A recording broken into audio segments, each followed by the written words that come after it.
L'assessore regionale Panna ha convocato per mercoledì il tavolo regionale per la gestione del lupo e dei grandi carnivori. L'organismo regionale istituito dalla Giunta lo scorso anno per informare e favorire la partecipazione di tutti i soggetti pubblici e privati che si ritrovano a fronteggiare la presenza del lupo in Veneto. Sono stati invitati i rappresentanti dei 3 parchi naturali, le unioni montane, il Comando regionale per la tutela ambientale dei Carabinieri, i servizi veterinari delle 4 ULS, Dolomiti, Marca Trevigiana, Pedemontana e Scaligera, le organizzazioni professionali di agricoltori e allevatori e naturalmente i sindaci. Al centro del confronto, anticipato l'assessore Pan, ci saranno l'aggiornamento dei dati sulla presenza del lupo in Veneto e le prossime iniziative per migliorare la gestione dei grandi carnivori e contenere le predazioni. Insomma, progetti e palliativi. Le soluzioni adottate fino a questo momento hanno dimostrato infatti di essere efficaci solo in parte.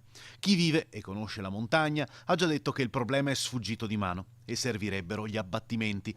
Quando la Regione avrà il coraggio di ascoltare realmente questa richiesta chiara che non lascia spazio a interpretazioni?